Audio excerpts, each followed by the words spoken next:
The Trump train may be picking up steam among blue-collar workers, and that has some union leaders worried that Democratic members might vote for him in the general election.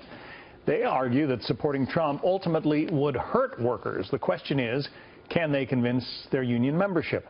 Joining us now, Ian Pryor, Republican strategist and communications director for American Crossroads, and Chuck Rocha, a Democratic strategist. Chuck, to you first. How concerned are you that union members might pull the lever or punch the hole for Donald Trump?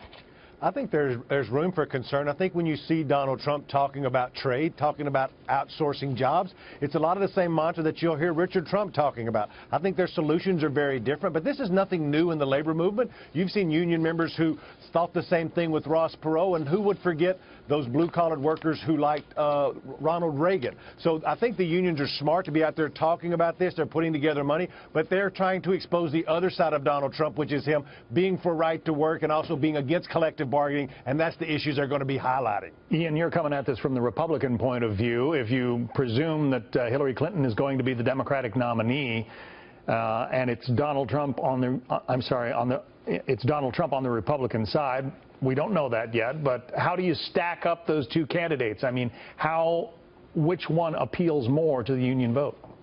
Well, you know, it's interesting. I think if it ends up being Donald Trump versus Hillary Clinton, instead of having a traditional Republican versus Democrat election, I think what you have is an outsider versus an insider election. Hillary Clinton being the ultimate Washington, D.C. insider, and Donald Trump, of course, being the outsider.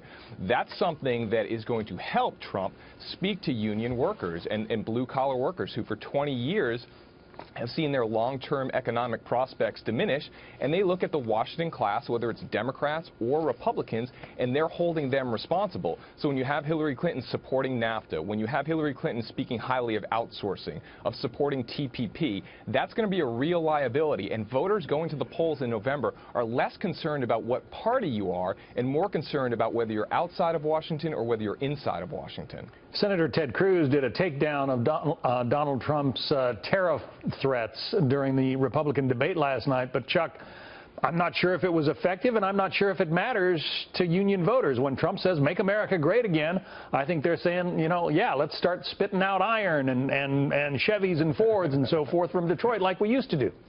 You know, I run campaigns for a living, and it's brilliant the way that you see this guy out there talking about this stuff. You don't have to back any of it up. And people forget. They're like, well, what about this plan? And I need to see the details of this plan. Your average voter, you'll have their focus for maybe like 30 seconds. And if all you have is a tagline, that will take you to a certain point. The great thing about the unions is they're the best messenger for their own members. They have the credibility. They're a trusted messenger. And it's historic the way that they're able to get their members out. I think there'll be a lot of money and resources put into educating them on Donald Trump's anti-labor stance. So, Ian, does that leave you concerned that union votes are, not only union votes, but union money are going to be allied against whoever the Republicans nominate? No, you know, I really don't think so, because I think ultimately union leadership is part of the inside class. And I think, you know, rank-and-file labor members are going to be voting for who they want, not necessarily who their labor bosses tell them to vote for. And I think it's telling that UAW and AFL-CIO did not endorse in the Democratic primary before Michigan, at least, because they know if they give their stamp of approval to Hillary Clinton, that marks her as the establishment inside class, and that would only help Bernie Sanders. Ian Pryor and Chuck Rocha, good discussion. We'll see what happens. Thank you both.